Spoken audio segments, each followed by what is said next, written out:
ಇವರಿಗೆ ಸ್ತೋತ್ರವಾಗಲಿ. ಎಲ್ಲರೂ ರೋಮರ್ಗೆ ಬರೆದ ಪತ್ರಿಕೆ 2ನೇ ಅಧ್ಯಾಯ 14ನೇ ವಾಕ್ಯವನ್ನು ತೆಗೆದು ಓದೋಣ. ಎಲ್ಲರೂ ತೆಗಿ. ರೋಮಾಪುರದವರಿಗೆ ಬರೆದ ಪತ್ರಿಕೆ 2ನೇ ಅಧ್ಯಾಯ 14ನೇ ವಾಕ್ಯ. ಧರ್ಮಶಾಸ್ತ್ರವಿಲ್ಲದ ಅನ್ಯ ಜನರು ಸ್ವಾಭಾವಿಕವಾಗಿ ಧರ್ಮಶಾಸ್ತ್ರದಲ್ಲಿ ಹೇಳಿದಂತೆ ನಡೆದರೆ ಅವರು ಧರ್ಮಶಾಸ್ತ್ರವಿಲ್ಲದವರಾಗಿದ್ದರೂ ತಾವೇ ತಮಗೆ ಧರ್ಮ ಪ್ರಮಾಣವಾಗಿದ್ದಾರೆ. ಹೇಗೆಂದರೆ ಅವರು ಧರ್ಮಶಾಸ್ತ್ರ ಮುಖ್ಯ ತಾತ್ಪರ್ಯವು ತಮ್ಮ ಹೃದಯದಲ್ಲಿ ಬರೆದದೆ ಎಂಬುದನ್ನು ತೋರ್ಪಡಿಸುತ್ತಾರೆ. ಅಲ್ಲ, ಕಣ್ಗಳನ್ನು ಮುಚ್ಚಿ ಪ್ರಾರ್ಥನೆ ಮಾಡೋಣ. ಸ್ತುತಿಮಧ್ಯದಲ್ಲಿ ನಿವಾಸ ಮಾಡುವ ಪರಲೋಕ ತಂದೆಯೇ, ನಿನ್ನ ವಾಕ್ಯಗಳನ್ನು ಧ್ಯಾನಿಸ್ಬೇಕಾರೆ ಪರಿಶುದ್ಧಾತ್ಮನು ನಮ್ಮ ಜೊತೆಯಲ್ಲಿ ಮಾತಾಡ್ರಿ, ಕಾರ್ಯ ಮಾಡ್ರಿ, ಕ್ರಿಯೆ ಮಾಡ್ರಿ. ಯೇಸುವೆ, ನಿನ್ನ ಮಾತನ್ನು ಕೇಳಲು ಬಂದಿದ್ದೇವೆ ಅಪ್ಪ, ನಡೆಸ್ರಿ. ಯೇಸುವಿನ ನಾಮದಲ್ಲಿ ಬೇಡುತ್ತಿದ್ದೇವೆ ತಂದೆ, ಆಮೆನ್. ಇವಾಗ ಕಾಲ ಬಂದ್ಬಿಟ್ಟು ಮನುಷ್ಯರ ಸ್ವಭಾವಗಳು ಯಾವ ಥರ ಇದೆ ಅಂತ ಹೇಳಿದ್ರೆ, ಟೋಟಲಿ ಆಗಿ ಈವಿಲ್ ಸ್ಪಿರಿಟ್ಟು, ಟೋಟಲ್ ಆಗಿ ಅವರ ಸ್ವಭಾವಗಳೆಲ್ಲ ಬದಲಾಗ್ತಿರೋದನ್ನ ನಾನು ನೋಡ್ತಾ ಇದ್ದೀನಿ. ಯಾಕಂದರೆ ನೀವು ಜೆನ್ಸೆಟ್ ಅಂತ ಏನೋ ಹೇಳ್ತಾರೆ, ನಿಮಗೆ ಅದನ್ನು ದಾಟಿ ಕೂಡ ಹೋಗ್ತಾ ಇದ್ದೀರಾ ಅಂತ ಹೇಳ್ತಾರೆ. ನಿಮ್ಮ ಯೂತ್ಗಳಿಗೆ, ಯೂತ್ ಅಧಿಕವಾಗಿರೋದು ಇಂಡಿಯಾದಲ್ಲಿ. ಅಂದರೆ ನಮ್ಮ ಕಾಲದಲ್ಲಿ ಒಬ್ಬರು ನಮ್ಮ ತಂದೆ ತಾಯಿ ಬಿಟ್ಟು ಅಲ್ಲಿ ರೋಡಲ್ಲಿ ಅವರು ಹುಡುಗನ ಜೊತೆ ಮಾತಾಡ್ತಿರ್ಬೇಕಾದ್ರೆ ಅಲ್ಲಿ ಏನಾದ್ರು ಕೆಟ್ಟ ಮಾತು ಮಾತಾಡಿದ್ರೆ ರೋಡಲ್ಲಿ ಹೋಗೋರು ಬಂದ್ಬಿಟ್ಟು ಕೇಳ್ಬಿಟ್ಟು ಪಟ ಅಂತ ಒಂದು ಹೊಡಿತಾ ಇದ್ರು. ಬಟ್ ಅವರ ಮಕ್ಕಳಲ್ಲ, ನಾವು ಬೇರೆಯವರು ಮಕ್ಕಳು. ಮಾತಾಡ್ತಿರೋರು ಕೂಡ ಅರೆ ಒಂದು ಗ್ರಾಮ ಗೊತ್ತಿರೋರು, ಪರ್ಷರ್ ಫಲಾನ ಮಗ ಅಂತ ಗೊತ್ತು, ಮಾತಾಡ್ತಿರೋದು ಗೊತ್ತು, ಟಪ ಅಂತ ಹೊಡೆದು ಬಿಟ್ಟು ಅವ್ರೇನ್ ಮಾಡ್ಬಿಡ್ತಾರೆ, ಏನೋ ಕೆಟ್ಟ ಮಾತು ಮಾತಾಡ್ತೀಯ ಅಂತಾರೆ. ಬಟ್ ನಾವು ಮಾತಾಡಿರೋದು ಕೂಡ ಅವರಿಗೆ ರಿಲೇಷನ್, ಅವ್ರ ಮಕ್ಕಳಿಗೋ ಅವರಿಗೋ ಇಲ್ಲ ಅವರ ಹೆಂಡತಿಗೋ ಅವರ ಒಂದು ರಿಲೇಷನ್ ಅವ್ರ ಹತ್ರ ಮಾತಾಡಿರಲ್ಲ. ಸುಮ್ಮನೆ ಮಾತಾಡ್ತಿರ್ಬೇಕಾದ್ರೆ ನಾವು ಎದುರಿಸಿ ಮಾತಾಡ್ತಿರ್ಲಿಲ್ಲ. ಯಾಕಂತ ಹೇಳಿದ್ರೆ ಈ ಬೈಬಲಲ್ಲಿ ಹೇಳಿರೋ ಪ್ರಕಾರ, ಓಹೋ ನಾವು ತಪ್ಪು ಮಾತಾಡಿದ್ವಿ ಅದಕ್ಕೆ ಅವರು ದಂಡಿಸ್ತಾ ಇದ್ದಾರೆ ಅಂತೇಳಿ ನಾವು ಸುಮ್ಮನೆ ಆಗ್ತಾ ಇದ್ವಿ. ಅಂದ್ರೆ ಅವರು ರೋಡಲ್ಲಿ ಹೋಗ್ತಾರವ್ರನ್ನ ಎದುರಿಸಿ ನೀನ್ ಯಾರು ಕೇಳಕ್ಕೆ ಆ ರೀತಿ ಹೇಳ್ತಿರ್ಲಿಲ್ಲ. ಮನಸ್ಸಾಕ್ಷಿ ಬಗ್ಗೆ ಇವತ್ತು ಧ್ಯಾನಿಸ್ತಾ ಇದ್ದೀವಿ.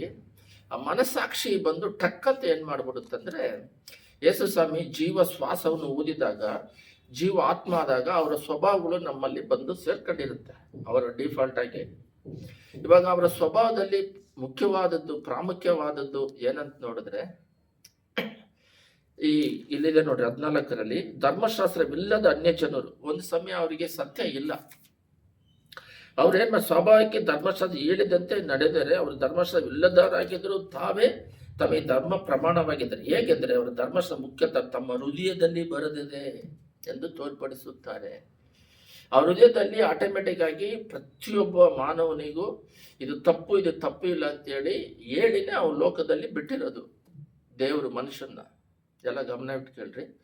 ಮನುಷ್ಯನ ಈ ಲೋಕದಲ್ಲಿ ಬಿಟ್ಟಾಗಲೇ ಹೃದಯಾಂತರಾಳದಲ್ಲಿ ಅವನನ್ನ ಇದು ತಪ್ಪು, ಇದು ತಪ್ಪಿಲ್ಲ ಅಂತಾನೆ ಬಿಟ್ಟಿರೋದು. ಅವನ್ನ ಸೃಷ್ಟಿ ಮಾಡಿದಾಗಲೇ ಇದು ತಪ್ಪು, ಇದು ತಪ್ಪಿಲ್ಲ ಅಂತ. ತಪ್ಪು ಅಂದ್ರೆ ತನಗೆ ಸಂಬಂಧಪಟ್ಟ ಸ್ವಭಾವದಲ್ಲಿ ಇರ್ತಾನೆ. ದೇವರು ಬಂದು ಒಳ್ಳೇದು ಅನ್ನೋದು ಮನಸ್ಸಾಕ್ಷಿ ಮಾತಾಡುತ್ತೆ. ಅವರು ದೇವ್ರು ಹೇಳ್ತಾ ಇದ್ದಾರೆ ಇದು ತಪ್ಪು ಮಾಡಬೇಡ ಅಂತಾರೆ.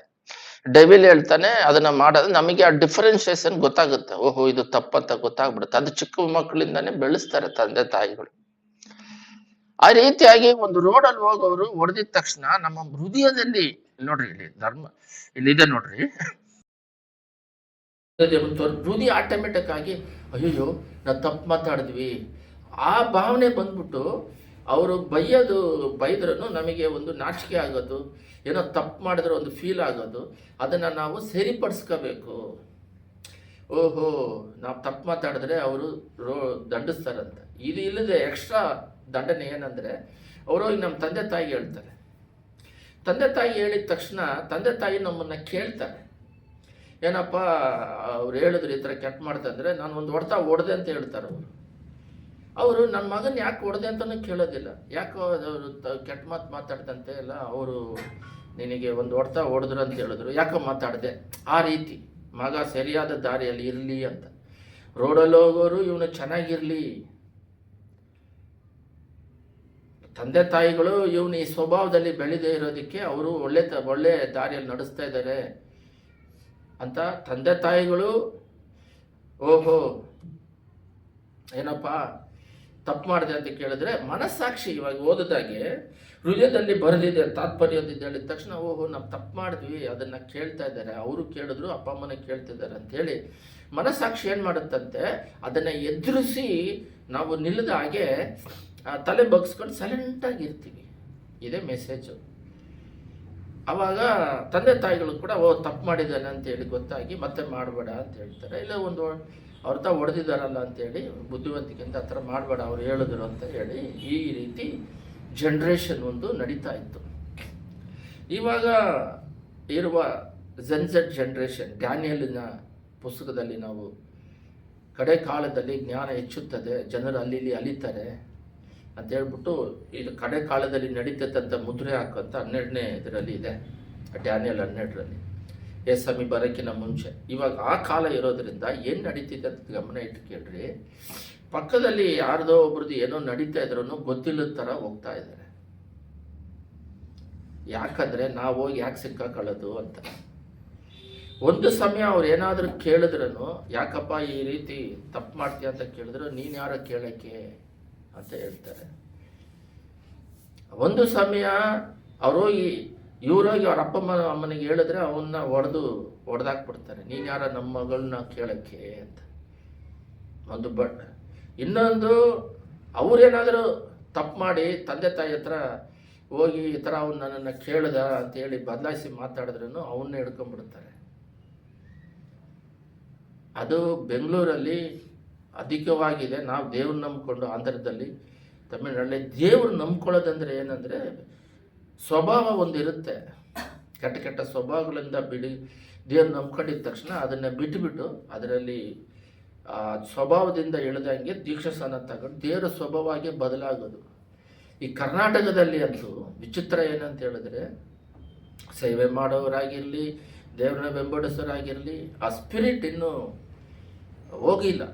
ಅವರು ಅದಕ್ಕೆ ಬಹಳ ಆಹಾರ ಇದೆ. ಈ ದೇವರ ಆತ್ಮಕ್ಕೆ ಸಂಬಂಧಪಟ್ಟ ಸ್ಪಿರಿಟ್ ಬಂದು ಭಾಳ ಕಮ್ಮಿ ಇದೆ. ಏನಂದರೆ ಎಲ್ಲ ಗಮನ ಇಟ್ಟು ಕೇಳ್ರಿ, ಅದರಲ್ಲಿ ಆ ಸ್ಪಿರಿಟಲ್ಲಿ ಏನಂದರೆ ಆ ದೇವರು ಒಂದು ರಿಲಿಜಿಯಸ್ ಆಗಿ ಸರಿಯಾಗಿ ಭಕ್ತಿ ಇಲ್ಲ, ಭಯ ಇಲ್ಲ, ಟೈಮಿಗೆ ತಕ್ಕಂತೆ ದೇವರು ಹತ್ರ ಸಭೆಗೆ ಹೋಗೋದಿಲ್ಲ, ಪ್ರಾರ್ಥನೆ ಮಾಡಲ್ಲ, ವಾಕ್ಯ ಓದೋದಿಲ್ಲ, ಏನೋ ಅವರಿಗೆ ಬೇಕು ಅನ್ನೋದಕ್ಕೋಸ್ಕರ ಅಯ್ಯೋ ನಾವು ಪ್ರಾರ್ಥನೆ ಮಾಡದೆ ಹೋದರೆ ಸಮಸ್ಯೆಗಳು ಬರ್ತವೆ. ಆ ರೀತಿಯಾದ ಸ್ವಭಾವ ಇನ್ನೂ ಆತ್ಮಿಕದಲ್ಲಿ ಬೆಳೆದು ಬೇರೆಯವರಿಗೆ ಸುವಾರ್ತೆ ಹೇಳೋಣ, ಬೇರೆಯವರು ನಮ್ಮನ್ನು ವಿರೋಧಿಗಳನ್ನು ಗೋಸ್ಕರ ರಕ್ಷಣೆ ಹೊಂದಂತ ಆ ಮಟ್ಟಕ್ಕೆ ಇನ್ನೂ ಹೋಗಿಲ್ಲ. ಅಂದರೆ ಬೇರೆಯವರ ಎಣ್ಣಿಕೆಯಲ್ಲಿ ಇರ್ತಾರೆ, ಪೂರ್ತಿಯಾಗಿ ಇಲ್ಲ ಅಂತ ಹೇಳೋಕ್ಕೆ ಬರಲ್ಲ.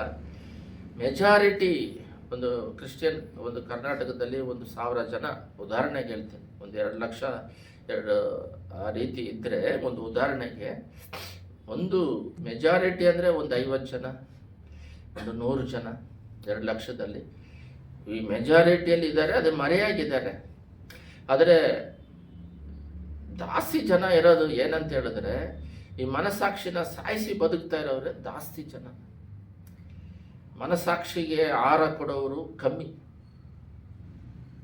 ಒಂದು ಉದಾಹರಣೆಗೆ ಹೇಳ್ಬೇಕಂದ್ರೆ ಯಾಕೆ ಈ ಮೆಸೇಜು ಟಾಪಿಕ್ಕು ಸ್ಟಾರ್ಟ್ ಆಯ್ತಂದರೆ, ಒಂದು ರೋಡಲ್ಲಿ ಹೋಗ್ತಾ ಇರ್ಬೇಕಾದ್ರೆ ಸಡನ್ನಾಗಿ ಯಾರಾದರೂ ಅಡ್ಡ ಬಂದರೆ ಟಚ್ ಆಗಿದ ತಕ್ಷಣ ಅವನಿಗೆ ಸ್ವಲ್ಪ ಗಾಯ ಆದ್ರೂ ಏನೇ ಆಗಿದ್ರೂ ಇವರು ಡ್ರೈವರ್ ಹೋಗಿ ಸ್ಕೂಟ್ರ್ ಆಗಲಿ ಕಾರ್ ಆಗಲಿ ಅವ್ರ ಹತ್ರ ಹೋಗಿ ಏನಪ್ಪ ಟಚ್ ಆಗಿಬಿಡ್ತು ಏನಂತ ಒಂದು ಪ್ರೀತಿ ಇತ್ತು.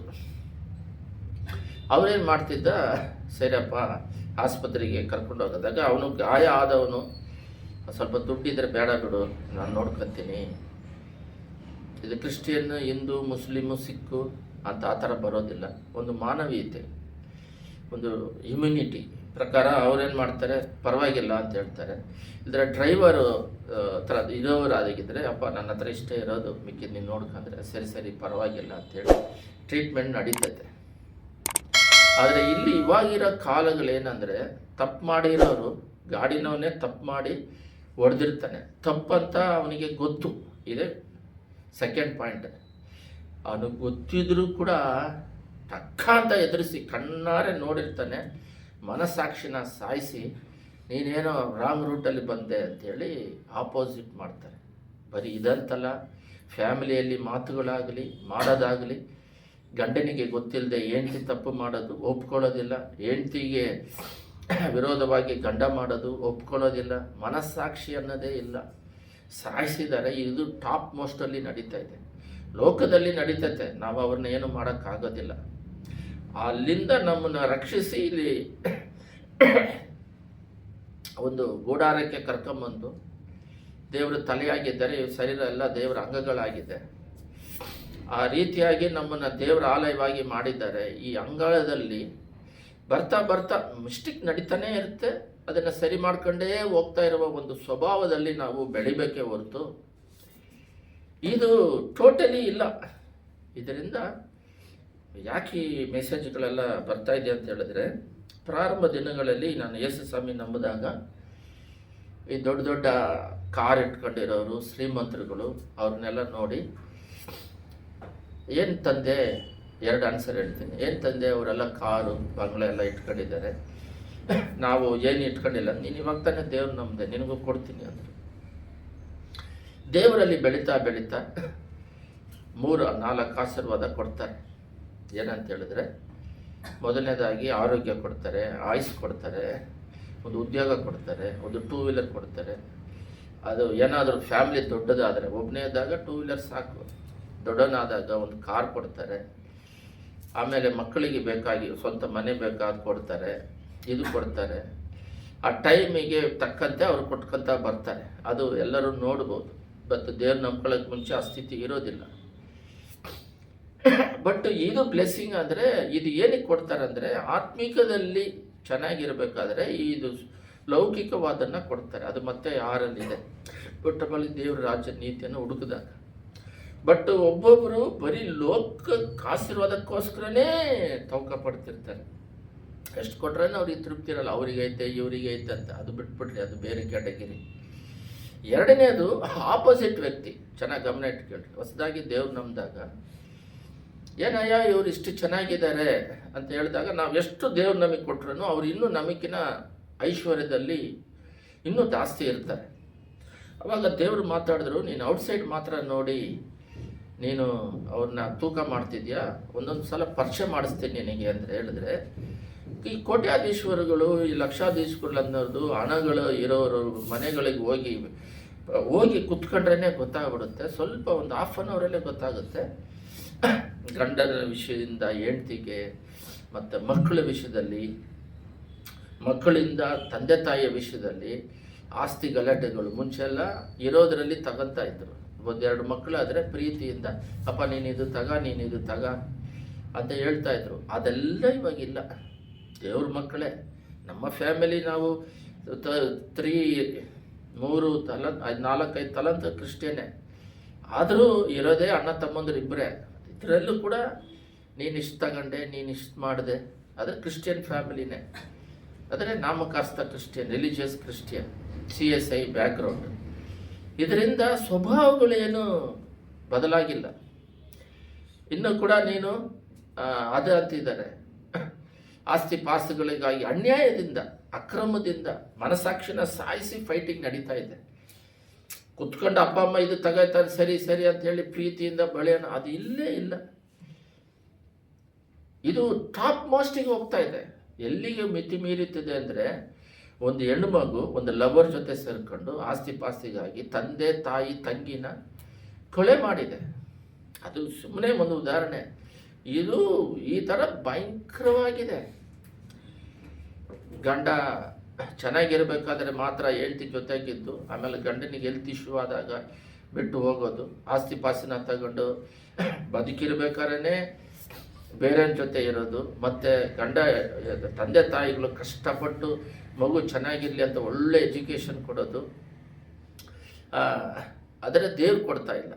ಸ್ವಭಾವವೇ ದೇವರು ಅಂತೀವಲ್ಲ, ನಾವು ಹೋಗಿ ಪೂಜೆ ಮಾಡೋದು, ತೆಂಗಿನಕಾಯಿ ಹೊಡೆಯೋದು, ಮಾಲೆ ಹಾಕೋದು, ಅದೆಲ್ಲ ದೇವರು.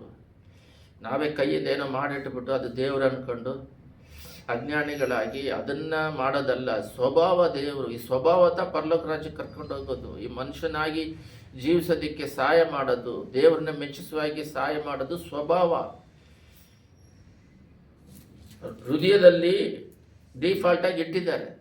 ಕ್ರೈಸ್ತರಿಗೆ ನ್ಯಾಯ ತೀರಿಸ್ತಾರೆ. ಅನ್ಯರಿಗೆ ಬಂದು ದೇವ್ರು ಹೇಳ್ತಾ ಇದ್ದಾರೆ, ಒಂದು ರೀತಿ ಅವನಿಗೆ ಧರ್ಮಶಾಸ್ತ್ರ ಗೊತ್ತಿಲ್ಲದೆ ಹೋದ್ರು ಹೆಂಗೆ ನ್ಯಾಯ ತೀರಿಸ್ತಾರೆ ಅಂತಿದೆ ನೋಡ್ರಿ. ಧರ್ಮಶಾಸ್ತ್ರವಿಲ್ಲದೆ ಅನ್ಯ ಜನರು ಸ್ವಾಭಾವಿಕವಾಗಿ ಧರ್ಮಶಾಸ್ತ್ರ ಹೇಳಿದಂತೆ ನಡೆದರೆ ಅವ್ರು ಹೆಂಗೆ ನಡೀತಾರೆ? ಅವ್ರ ಬೈಬಲ್ ಗೊತ್ತಿಲ್ಲಲ್ಲ, ಅವ್ರು ಹೆಂಗೆ ನಡೀತಾರೆ ಅಂದರೆ, ಅವರು ಸೃಷ್ಟಿ ಮಾಡಿದಾಗಲೇ ದೇವರು ಆದಿಕಾಂಡ 2:7 ಜೀವ ಶ್ವಾಸನ ಊದಿದಾಗಲೇ ಅವ್ರ ಆತ್ಮದಲ್ಲಿ ಡಿಫಾಲ್ಟ್ ಆಗಿ ಧರ್ಮಶಾಸ್ತ್ರವಿಲ್ಲದವರಾಗಿದ್ದು ತಾವೇ ತಮಗೆ ಧರ್ಮಶಾಸ್ತ್ರರಾಗಿದ್ದು, ತಮ್ಮ ಧರ್ಮಶಾಸ್ತ್ರದ ಮುಖ್ಯ ತಾತ್ಪರ್ಯ ತಮ್ಮ ಹೃದಯದಲ್ಲಿ ಬರೆದಿದೆ. ಆ ಹೃದಯದಲ್ಲಿ ಇದು ತಪ್ಪಿಲ್ಲ ಅಂತ ಎಲ್ಲರಿಗೂ ಗೊತ್ತು. ಆ ಡಿಫಾಲ್ಟ್ ಆಗಿ ಇದು ಗೊತ್ತು. ಒಬ್ರು ಕೊಲೆ ಮಾಡ್ತಾರಲ್ಲ, ಆ ಕೊಲೆ ಮಾಡೋದು ತಪ್ಪ ಕರೆಕ್ಟ್ ಅಂತ ಗೊತ್ತಿಲ್ವಾ? ಇವಾಗ ಯೂತ್ಗಳು ಬಂದು ಬರೀ ಪ್ರಶ್ನೆ ಕೇಳ್ತಾರೆ. ಅವರಷ್ಟೇ ಬರೀ ಪ್ರಶ್ನೆ ಕೇಳ್ಕೊಂಡು ಕೂತ್ಕೊಂಡಿರೋದು. ಅದು ಡಿಮಾನಿಕ್ ಈವಿಲ್ ಸ್ಪಿರಿಟ್. ಅದು ಯಾಕೆ ಪ್ರಶ್ನೆ ಕೇಳ್ತಾರೆ? ಕೇಳಬಾರ್ದಂತಲ್ಲ, ಅದು ಈವಿಲ್ ಸ್ಪಿರಿಟ್ ಏನು ಮಾಡುತ್ತಂತಂದರೆ, ಕಡೆದಾಳದಲ್ಲಿ ಯವನಸ್ಥರುಗಳನ್ನು ಅದೇನು ಮಾಡುತ್ತೆ? ಅದು ಈವಿಲ್ ಸ್ಪಿರಿಟ್ಟು. ಭಾಳ ಚೆನ್ನಾಗಿ ಗಮನ ಇಟ್ಕೊಂಡ್ರಿ. ಆ ಈವಿಲ್ ಸ್ಪಿರಿಟ್ ಏನು ಮಾಡುತ್ತೆ ಅಂತ ಹೇಳಿದ್ರೆ, ಮನುಷ್ಯರನ್ನ ದೇವರನ್ನ ಸಂದೇಹ ಪಡುವ ರೀತಿಯಲ್ಲಿ, ಅವರು ಕೊಟ್ಟಿರುವ ವಾಕ್ಯದ ಮೇಲೆ ಡೌಟ್ ಬರುವ ರೀತಿಯಲ್ಲಿ, ಅವರು ಸರಿ ಇಲ್ಲ, ಕಡೆ ಕಾಲದಲ್ಲಿ ಅವ್ರನ್ನ ಮೇಲೆ ನಂಬಿಕೆ ಇಡದಂಗೆ ಜೀವಿಸೋದು, ಆ ರೀತಿ ಅವ್ರ ಮೇಲೆ ಫೇತ್ ಇಡದೆ ಜೀವಿಸೋದು. ಇದರಲ್ಲಿ ಏನಾದರೂ ಬರೆದಿದ್ರೆ ಅದರ ಮೇಲೆ, ವಾಕ್ಯದ ಮೇಲೆ ಅವರಿಗೆ ಅನುಮಾನ ಬರೋದು. ಈ ರೀತಿಯಾಗಿ ಅದು ಮಾಡೋದರಿಂದ ಪ್ರಶ್ನೆ ಕೇಳ್ತಾರೆ. ಪ್ರಶ್ನೆ ಕೇಳಿ ಸ್ಪಿರಿಚುವಲ್ ಆಗಿ ತಿಳ್ಕೊಳ್ಳೋದು ಬೇರೆ.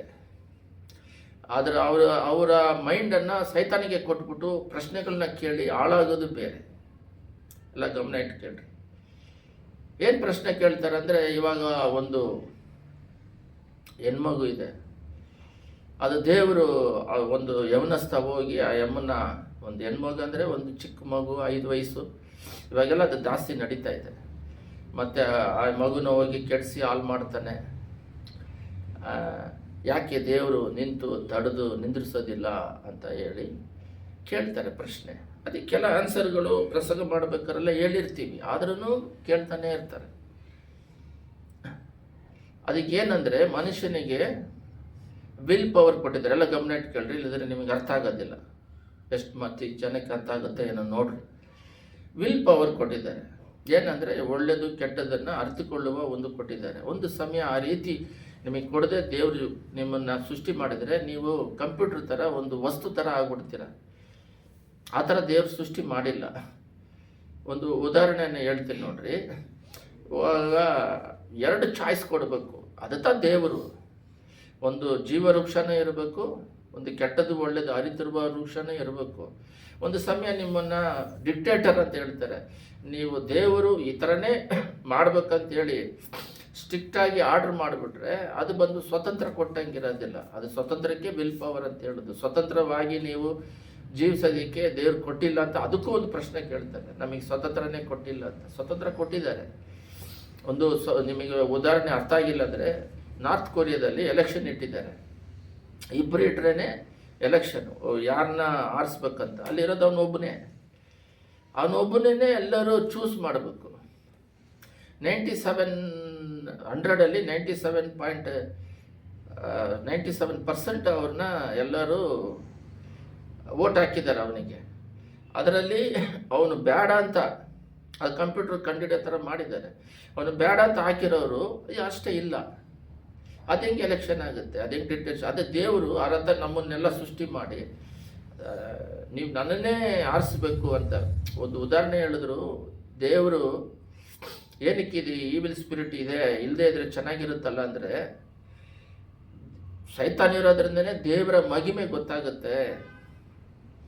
ಒಂದು ಸಮಯ, ಅದು ಉದಾಹರಣೆಗೆ ಹೇಳ್ತಾ ಇದ್ದೀನಿ, ಆ್ಯಕ್ಚುಲಿ ಅದಲ್ಲ, ಅರ್ಥ ಮಾಡ್ಕೊಳಕ್ಕೆ ಹೇಳ್ತಾ ಇದ್ದೀನಿ. ಬೆಳಕು ಇದ್ರೇ ಕತ್ತಲೆಯ ಒಂದು ಕಷ್ಟ ಬಂದಾಗ ಗೊತ್ತಾಗುತ್ತೆ ಇದ್ರದ್ದು. ಯಾಕಂದರೆ ಕತ್ತಲೆ ಇದ್ದಾಗ ಲೈಟ್ ಹಾಕಿದ್ರೆ ಹಿಂಗೆ ಅಂತಾರೆ, ಅವ್ರಿಗೆ ಗೊತ್ತಿರುತ್ತೆ, ಓಹೋ ಇದು ಬೆಳಕು ಬಂತಂತ. ಅದೇ ರೀತಿ ದೇವರು ಬಂದ್ಬಿಟ್ಟು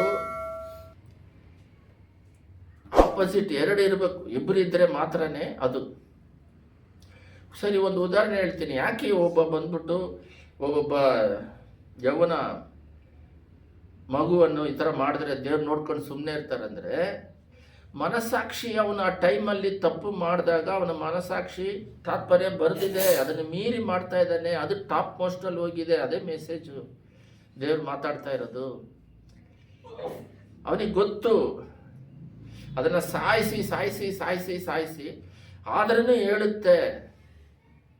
ಅದಕ್ಕೆ ಏನು ಉತ್ತರ ಅಂತ ಇವರು ಯೂತ್ಗಳು ದೇವ್ರನ್ನ ನಮ್ಮದೇ ಆತ್ಮಿಕದಲ್ಲಿ ಬೆಳೆದೇ ಇರೋದರಿಂದ ಈ ಪ್ರಶ್ನೆಗಳೆಲ್ಲ ಕೇಳ್ತಾರೆ.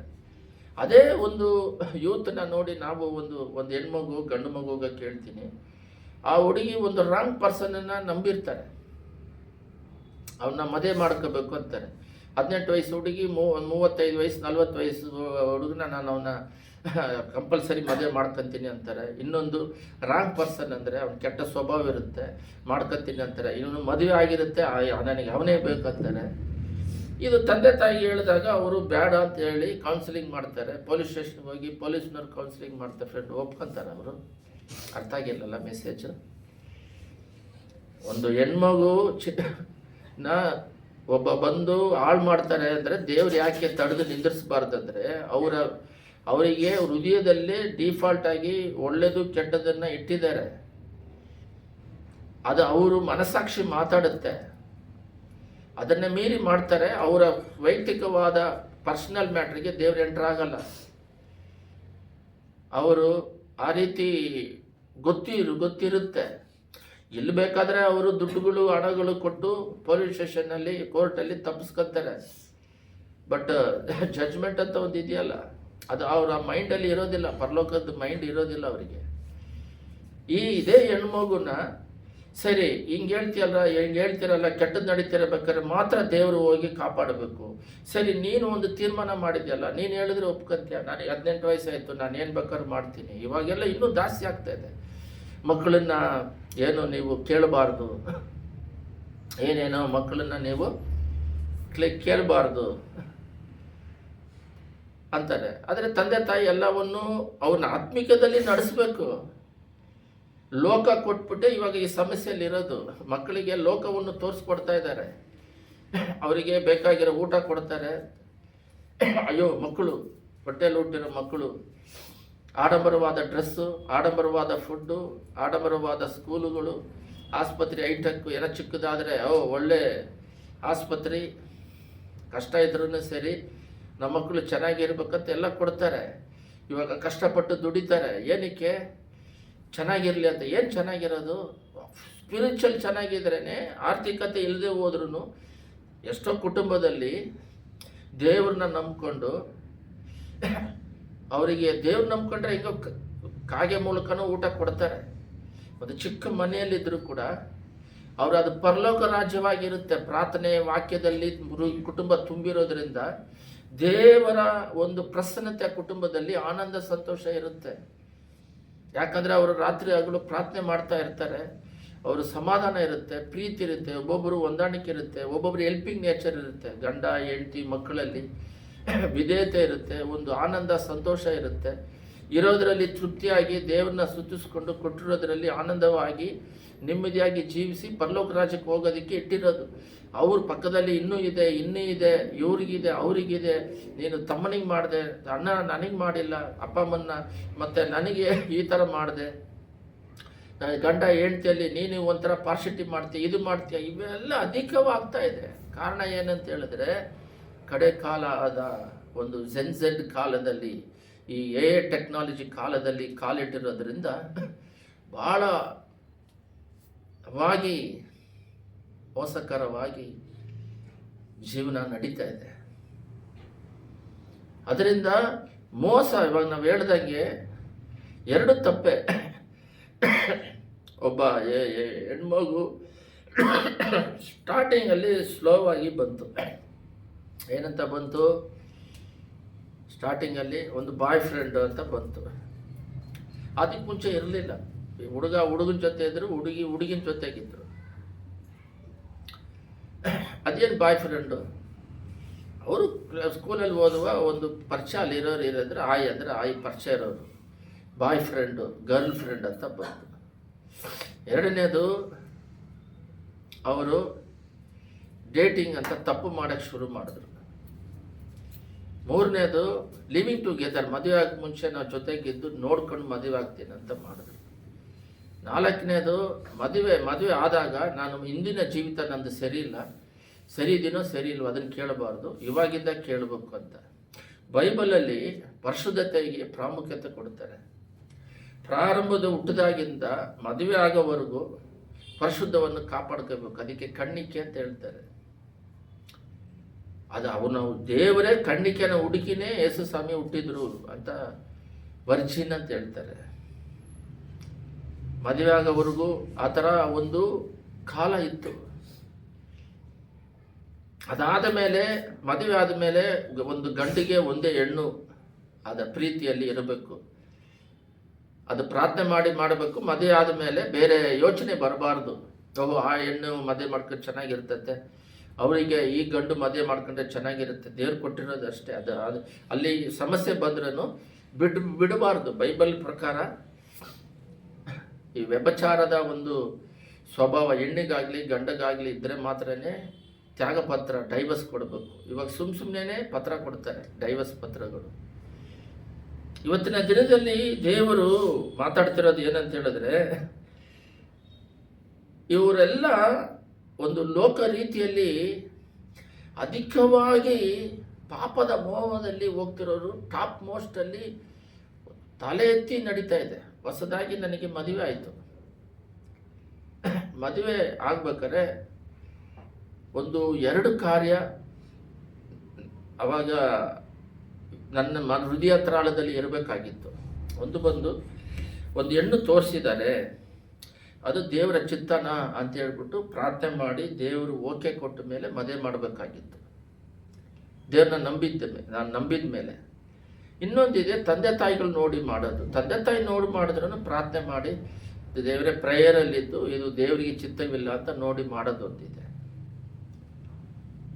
ನಾವೇನು ಮಾಡ್ತೀವಿ, ಸರಿ ದೊಡ್ಡವ್ರು ನೋಡಿದ್ವಿ ಅಂತ ಮದುವೆ ಆದ್ವಿ.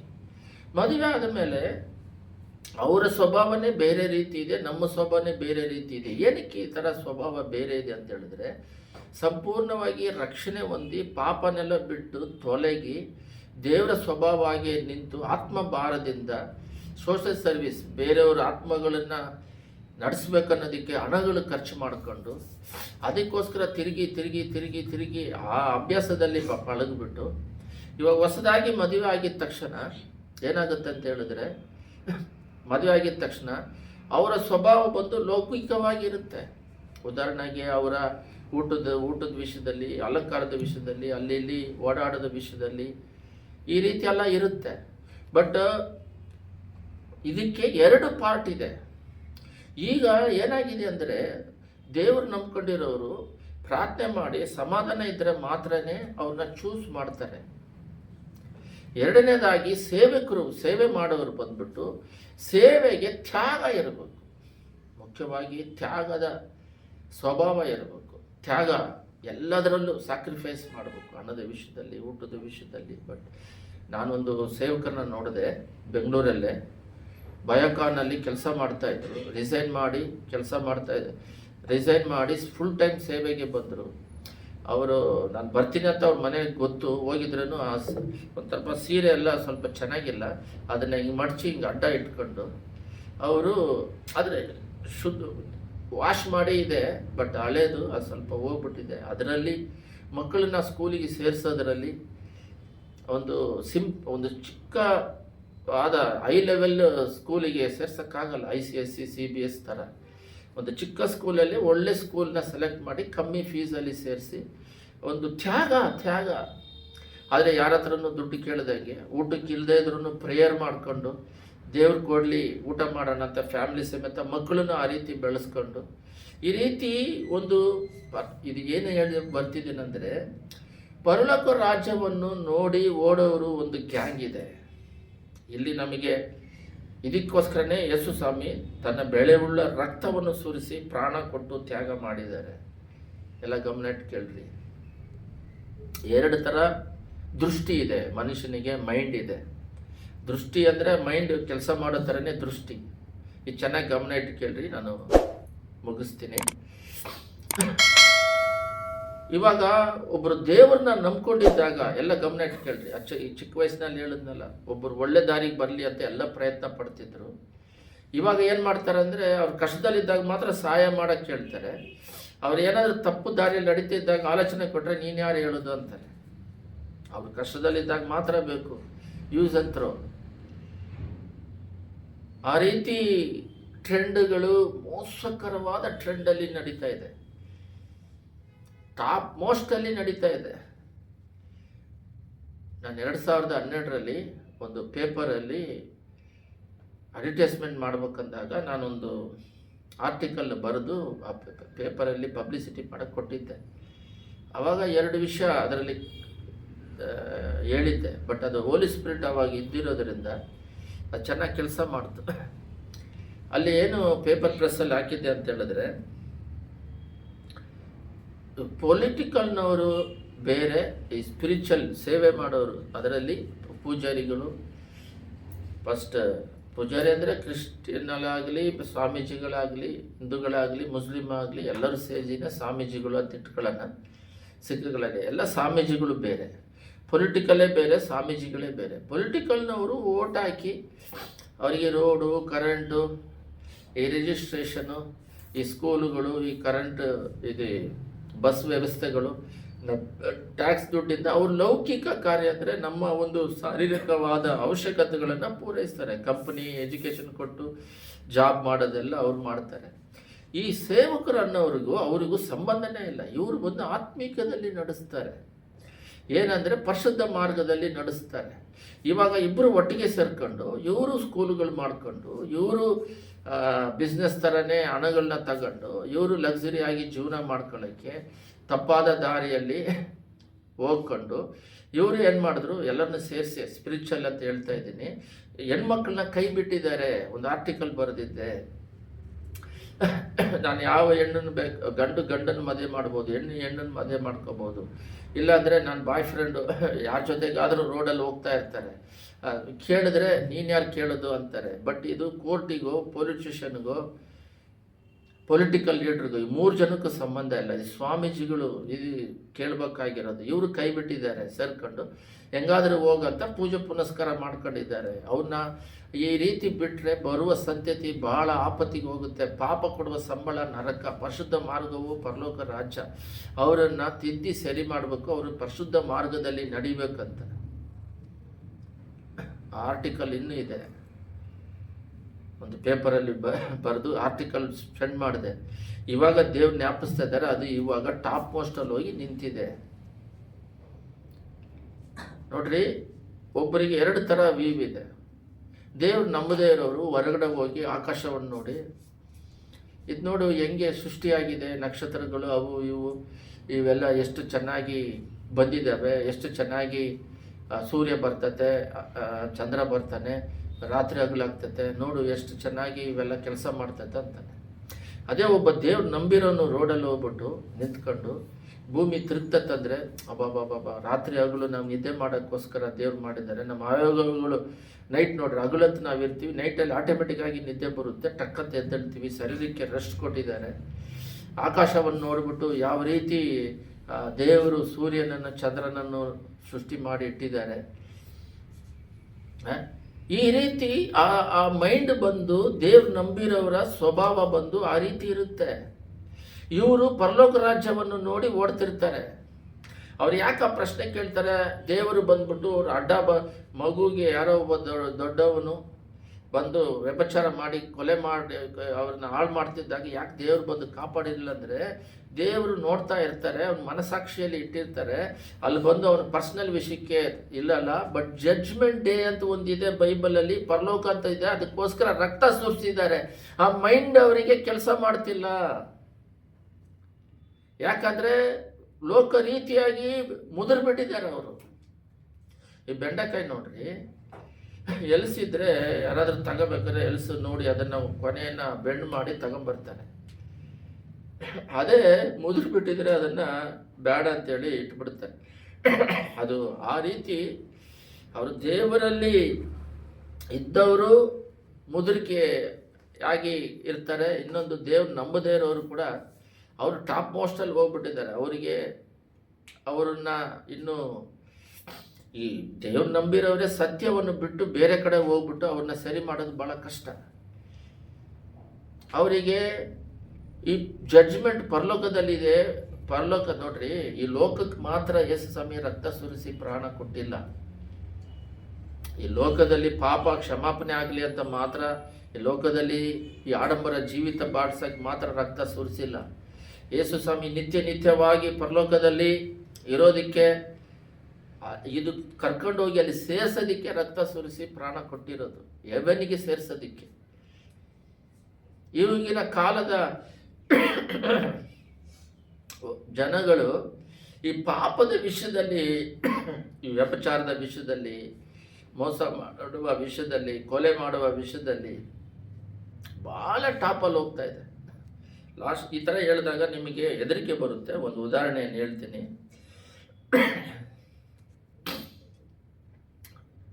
ಒಂದು ಸೇವಕರು ಇವಾಗ ಅರ್ಥಕ್ವೇಕ್, ವೆನಿಜುಲಾದಲ್ಲಿ ಅರ್ಥಕ್ವೇಕ್ ಆಗಿದೆ, ಭಯಂಕರವಾಗಿ ಆಗಿದೆ, ಎಷ್ಟೋ ಜನ ಸತ್ತೋಗಿದ್ದಾರೆ.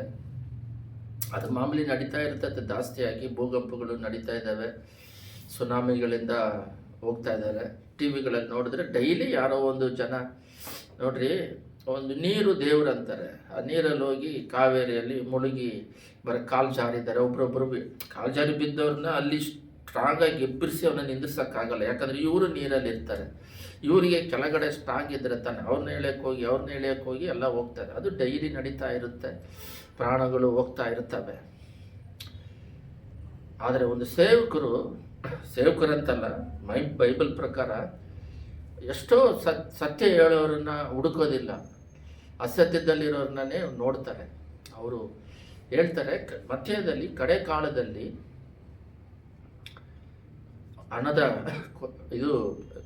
ಹಣ ಅಲ್ಲ, ಹಣ ಎಕನಾಮಿ ಎಲ್ಲ ಜಾಸ್ತಿ ಆಗುತ್ತೆ. ಅದಕ್ಕೆ ತಕ್ಕಂತೆ ಕೈಯನ್ನು ಆಶೀರ್ವದಿಸ್ತಾರೆ.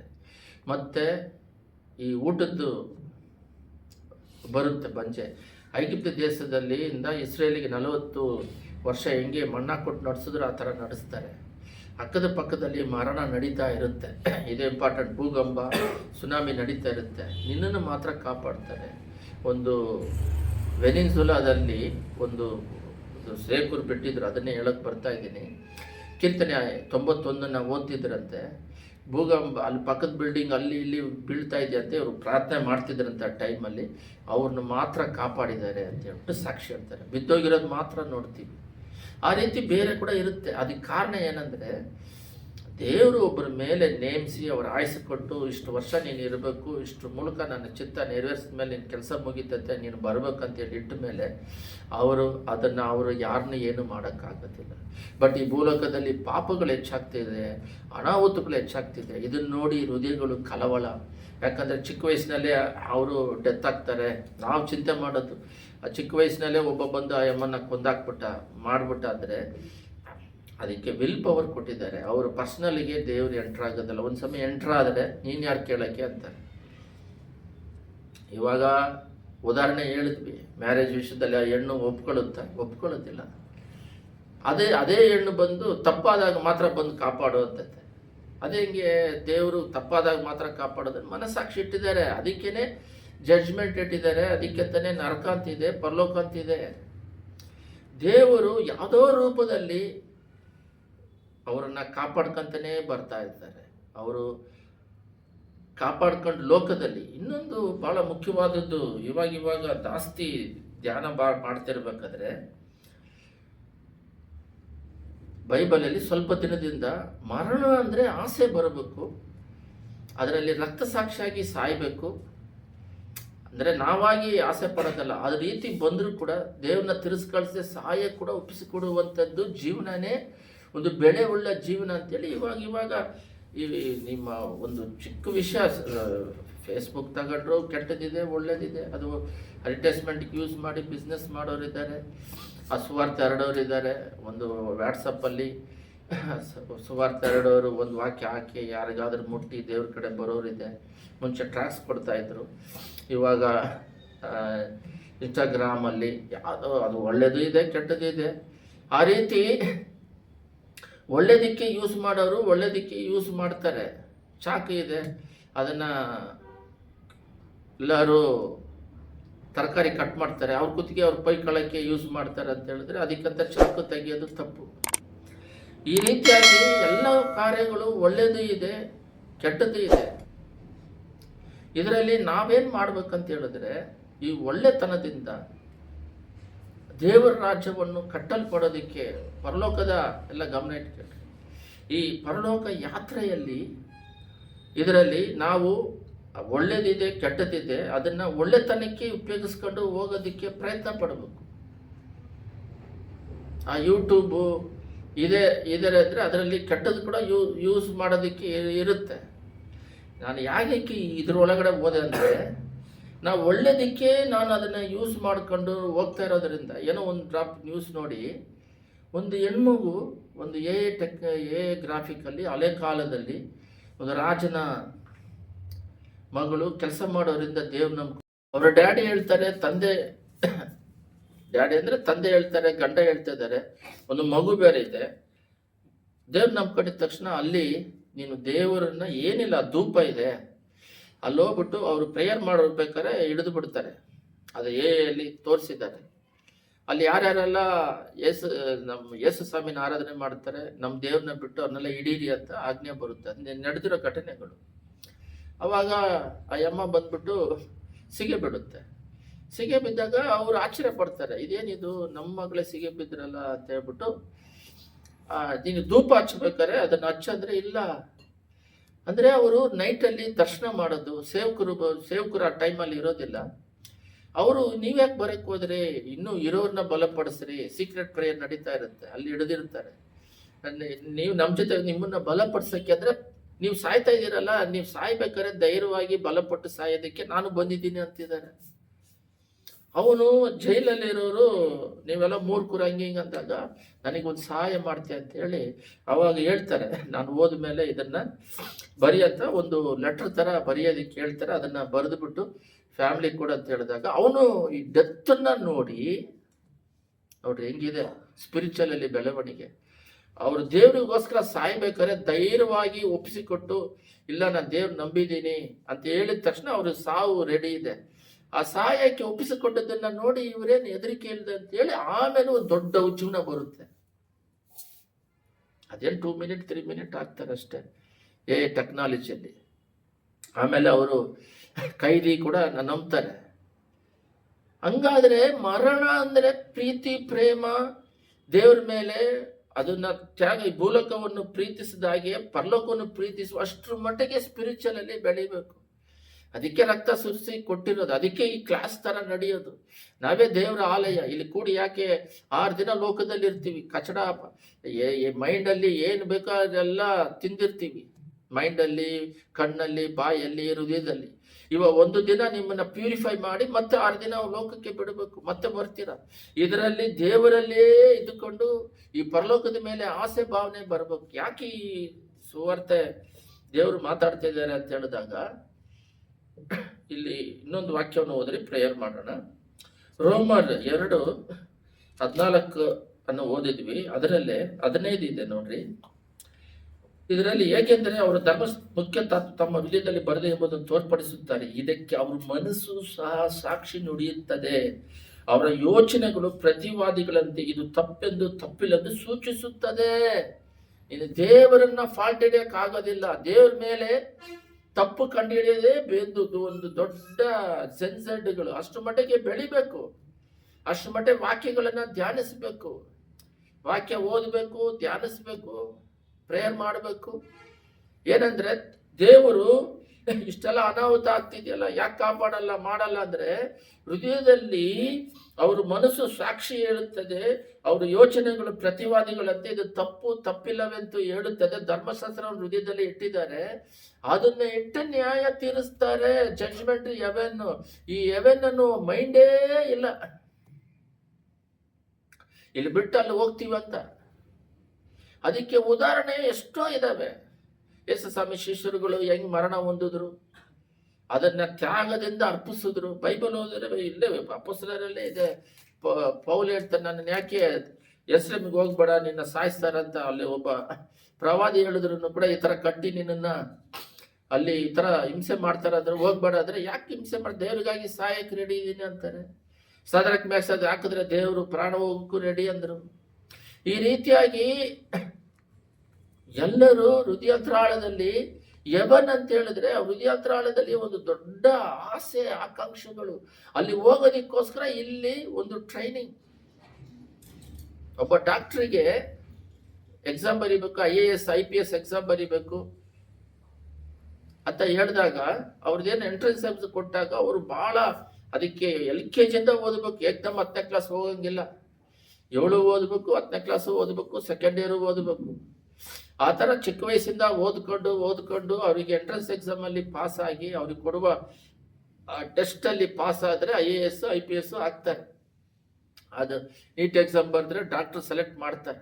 ಅದೇ ರೀತಿ ಇಲ್ಲಿ ಕೊಡುವ ಟೆಸ್ಟ್ಗಳು, ಪಾಪವನ್ನು ಜಯಿಸುವ ಟೆಸ್ಟ್ಗಳನ್ನ ಡೈಲಿ ಬರ್ಕೊಂಡಿದ್ರೆ ಪರಲೋಕ ರಾಜ್ಯಕ್ಕೆ ಹೋಗ್ತೀವಿ. ಅದರಲ್ಲಿ ತಪ್ಪು ಇರುತ್ತೆ, ಆದರೆ ಅದನ್ನ ಮಾಡ್ತಾ ಇರಬಾರ್ದು. ತಪ್ಪನ್ನ ಟಕ್ಕಂತ ಮನವರಿಕೆ ಮಾಡಿ ಬಿಟ್ಬಿಟ್ಟು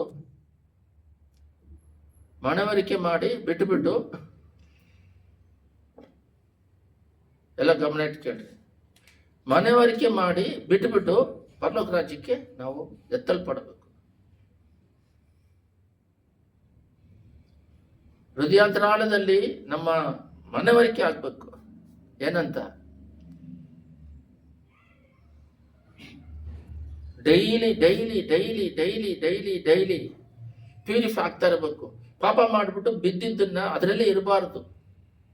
ಟಕ್ಕಂತ ಅದನ್ನ ಕ್ಷಮಾಪಣೆ ಕೇಳಿ ಬಂದ್ಬಿಡ್ಬೇಕು. ಬಹಳ ಜನಗಳು, ನನಗೆ ಕೂಡ ಒಂದು ಕೆಟ್ಟ ಬುದ್ಧಿ ಸಭೆಯಲ್ಲಿ ಇರ್ಬೇಕಾದ್ರೆ ಅದು ಸೈತಾನನ ಸ್ವಭಾವ, ನಾನು ಅದು ದೇವ್ರ ಸ್ವಭಾವ ಅಂದ್ಕೊಂಡು ಯಾಮಾರ್ಬಿಟ್ಟೆ. ಒಂದ್ಸಲ ತಪ್ಪು ಮಾಡಿದ ಮೇಲೆ, ಇಬ್ರೇರಲ್ಲಿ ಇದೆ ಅದು, ತಪ್ಪು ಮಾಡಿದ ಮೇಲೆ ಮತ್ತೆ ನೀನು ಯೇಸು ಸ್ವಾಮಿ ರಕ್ತವನ್ನು ಕಾಲಲ್ಲಿ ತುಳಿದಂಗೆ ಮತ್ತೆ ಒಂದು ಸೇವಕರು ಈ ಥರ ಹೇಳ್ಬಿಟ್ರು, ನೀನು ಅವರು ದೇವರಲ್ಲೇ ಇರೋದರಿಂದ, ತಪ್ಪು ಮಾಡದೇ ಇರೋದರಿಂದ ಆ ಥರ ಹೇಳಿದ್ದಾರೆ, ಬೆಳೀತಾ ಇರೋದರಿಂದ ಸೇವಕರು. ಆದರೆ ಚರ್ಚಿಗೆ ಬರುವ ಹೊಸದಾಗಿ ದೇವ್ರು ನಮ್ಗೆ ಬಂದಿರೋರು ಒಂದು ನಾಯಿ ತಿದ್ದಿದ್ದನ್ನು ಮತ್ತೆ ನಕ್ಕಕ್ಕೆ ಹೋಗಿ ಈ ಥರ ಮೆಸೇಜ್ ಕೊಟ್ಟಿರೋದ್ರಿಂದ ಏಸಾಯ 59:1-2 ಇದೆ, ನೀನು ತಪ್ಪು ಮಾಡಿದ್ರೆ ಪ್ರಾರ್ಥನೆ ಕೇಳಲ್ಲ ಅಂತಲ್ಲ, ರಕ್ಷಿಸಲ್ಲ ಅಂತ. ನಾನೇನು ಮಾಡಿದೆ, ಒಂದು ತಪ್ಪು ಮಾಡಿಬಿಟ್ಟಲ್ಲ ಅಷ್ಟೇ, ನಮ್ಮನ್ನ ಕೈ ಬಿಟ್ಬಿಟ್ರು, ಇನ್ನು ದೇವ್ರು ನಮ್ಮನ್ನ ಸೇರಿಸ್ಕೊಳ್ಳೋದಿಲ್ಲ ಅಂತ ಸ್ವಭಾವ ಬಂದು, ಅಯ್ಯೋ ಇವಾಗ ಪಾಪ ಆಯ್ತಲ್ಲ, ಹೋದ್ರೆ ಹೆಂಗೆ ಸೇರಿಸ್ಕೊಂತಾರಂತ. ಬಟ್ ಅದನ್ನ ಅರಿಕೆ ಮಾಡಿ ಬಿಟ್ಬಿಡ್ಬೇಕು. ದಾವೀದ ದೊಡ್ಡ ತಪ್ಪು ಮಾಡ್ದ, ಇನ್ನೊಂದು ಹೆಂಡ್ತಿನ ಅದಕ್ಕೆ ದಂಡನೆ ಕೊಟ್ಟರು, ಬಟ್ ಅವನನ್ನ ಆ ಒಂದು ತಪ್ಪು ಬಿಟ್ಟು ಬೇರೆ ಏನು ಮಾಡಿಲ್ಲ. ಅವನು ಹೃದಯಕ್ಕೆ ತಕ್ಕವನಂತ ದಾವೀದ ಬಗ್ಗೆ ದೇವರು ಸಾಕ್ಷಿ ಹೇಳ್ತಾರೆ. ಪೇತ್ರನು 3 ಸಲ ತಿರಸ್ಕರಿಸಿದ್ರು, ಅವ್ರನ್ನ ಸ್ಪೆಷಲ್ ಆಗಿ ಮನ ಕರಿಗೆ ಹತ್ತುನು ಅಂತಿದೆ, ಹತ್ತಾಗ ಮತ್ತೆ ರಿಟರ್ನ್ ತಗಂತಾರೆ. ಆ ರೀತಿ ಬಹಳ ಜನಗಳಿದ್ದಾರೆ. ಆದರೆ ದೇವ್ರ ಕಡೆಗೆ ತಿರುಗದೆ ಇರೋರು. ಸಿಂಸೋನು ಅಷ್ಟೇ. ಸಿಂಸೋನು ಅವನ ಹೆಸರು ಇದರಲ್ಲಿದೆ, ಇಬ್ರಿಯರಲ್ಲಿದೆ, ನೀತಿವಂತರ ಪಟ್ಟಿಯಲ್ಲಿ ಬಂದ್ಬಿಟ್ಟ ನೋಡ್ರಿ. ಕಡೆ ಚಾನ್ಸ್ ಅವನೇನ್ ಮಾಡ್ತಾನೆ ಅಂತ ಹೇಳಿದ್ರೆ, ಅದನ್ನು ನಾವು ಮೆಸೇಜಲ್ಲಿ ನೋಡಿದೀವಿ. ಕಡೆದಾಗಿ ಅವನು, ಅಯ್ಯ ನಾನು ತಪ್ಪನ್ನು ಕ್ಷಮಿಸಿದೆ, ಒಂದು ಸಲ ನನಗೆ ಬಲ ಕೊಡು ಅಂತ ಹೇಳಿ ಪ್ರಾರ್ಥನೆ ಮಾಡ್ತಾನೆ. ಆ ಪ್ರಾರ್ಥನೆಯನ್ನು ಕೇಳಿ ಸಿಂಸೋನ್, ಆದರೆ ಸಾಲಮೋನು ಔಟ್ ಆದ. ಅವನು ಅಷ್ಟು ದೊಡ್ಡ ಜ್ಞಾನಿ, ಅವನು ಅಷ್ಟು ದೊಡ್ಡ ಬಂಗಾರ ಇತ್ತು, ದೇವಸ್ಥಾನ ಕಟ್ಟದವನು ಹೋದ. ಅಂದರೆ ಕ್ಷಮಾಪಣೆ ಕೇಳಿ ಹಿಂತಿರುಗಿ ಬರದೇ ಇರೋರು, ಕ್ಷಮಾಪಣೆ ಕೇಳಿ ಎದ್ದೇಳು ಬಿಡಬೇಕು. ಅದೇ ಜೀವನ. ಮಿಸ್ಟೇಕ್ ಮಾಡ್ತಾ ಇರೋದು ಎದ್ದೇಳೋದು, ಮಿಸ್ಟೇಕ್ ಮಾಡ್ತಾ ಇರೋದು ಎದ್ದೇಳೋದು, ಮಿಸ್ಟೇಕ್ ಮಾಡ್ತಾ ಇರೋದು, ಅದನ್ನ ಅಂತ ಬೇಕಂತ ಮಾಡೋದಲ್ಲ. ಗೊತ್ತಿಲ್ಲದೆ ಮಾಡಿರೋದನ್ನ ಕ್ಷಮಾಪಣೆ ಕೇಳಬೇಕು, ಗೊತ್ತಿದ್ದು ಮಾಡೋದನ್ನ ಪ್ರಯತ್ನ ಪಟ್ಟು ಜಯಿಸಕ್ಕೆ ಟ್ರೈ ಮಾಡಬೇಕು. ಆ ರೀತಿ ಮಾಡದೇ ಇರೋದಕ್ಕೆ ಇಷ್ಟು ದೊಡ್ಡ ಅನಾಹುತಗಳು ನಡೀತಾ ಇದೆ. ಎಲ್ಲ ಕಣ್ಣುಗಳನ್ನ ಮುಚ್ಚಿ ಪ್ರಾರ್ಥನೆ ಮಾಡೋಣ. ಸ್ತುತಿಮಂದಲ್ಲಿ ನಿವಾಸ ಮಾಡುವ ಪರಲೋಕ ತಂದೆಯೇ, ಮನಸ್ಸಾಕ್ಷಿ ಮಾತಾಡುತ್ತೆ. ಇದು ತಪ್ಪೆಂದು ತಪ್ಪಿಲ್ಲವೆಂದು ದೇವ್ರು ನಂಬದಿರೋರಿಗೆ ಧರ್ಮಶಾಸ್ತ್ರ ಹೃದಯದಲ್ಲೇ ಬರೆಯಲ್ಪಟ್ಟಿದೆ. ಬಟ್ ಪ್ರಶ್ನೆಗಳು ಬಹಳವಾಗಿ ಬರ್ತಾ ಇದೆ. ಯಾಕೆ ಇಷ್ಟು ಅನಾಹುತ ಆಗ್ತಾ ಇದೆ? ಯಾಕೆ ದೇವ್ರು ಕಾಪಾಡೋದಿಲ್ಲ ಅಂದರೆ ಅದರಲ್ಲಿ ದೇವ್ರು ನಂಬಿರೋರು ನಾವು ಕಾಪಾಡ್ತಾರೆ. ಇಲ್ಲಿ ಕಾಪಾಡೋದು ಶಾರೀರಿಕವಾಗಿ ಲೋಕದಲ್ಲಿ ಕಾಪಾಡೋದು ಹೋದರೂ ಕೂಡ ಎಸಯ್ಯ ಅವರು ಮನಸ್ಸಾಕ್ಷಿ ತಕ್ಕಂತೆ ಅವರು ಜೀವನ ಮಾಡಿ ಅವರಿಗೆ ದಂಡನೆಗಳು ಈ ಲೋಕದಲ್ಲೂ ಇದೆ. ಅಪ್ಪ ಅವ್ರ ಸಂತತಿಗಳು ಅಳಿದು ಹೋಗುತ್ತವೆ, ಅವರ ಪಾತಾಳಕ್ಕೆ ಹೋಗ್ತಾ ಇದ್ದಾರೆ. ನೀತಿವಂತರ ಸಂತತಿ, ಅದಕ್ಕಾಗಿ ರಕ್ತ ಸುರಿಸಿ ಕಾಪಾಡಿದ್ದೀರ. ಈ ರೀತಿ ಜಡ್ಜ್ಮೆಂಟ್ ಡೇ ಇದೆ, ಪರಲೋಕ ಇದೆ, ಯಾರು ತಪ್ಪಿಸ್ಕೊಳ್ಳೋಕ್ಕಾಗೋದಿಲ್ಲ. ಮನಸ್ಸಾಕ್ಷಿ ಇಟ್ಬಿಟ್ಟು ಅವ್ರ ಪರ್ಸನಲ್ ಮ್ಯಾಟ್ರಿಗೆ ಬರೋದಿಲ್ಲ. ಆದರೆ ಅದನ್ನು ಒಂದು ಗುಂಪು ಅದರಲ್ಲೇ ಮುಳುಗಿದೆ, ಒಂದು ಗುಂಪು ಹೃದಯವನ್ನು ಸರಿ ಮಾಡಿಕೊಂಡು ನಿತ್ಯ ರಾಜ್ಯಕ್ಕೆ ನಡೀತಾ ಇದೆ. ಅಪ್ಪ ಬಿದ್ದರೂ ಕೂಡ ಎದ್ದು ಕ್ಷಮಾಪಣೆ ಕೇಳಿ ಮತ್ತೆ ಮತ್ತೆ ಮಾಡಿದಾಗೆ ನಡೆಯೋದಕ್ಕೆ ಕೃಪೆ ಕೊಡಬೇಕಾಗಿ ಯೇಸುವಿನ ನಾಮದಲ್ಲಿ ಬೇಡದಿದ್ದೇವೆ ತಂದೆಗೆ. ಆಮೆನ್.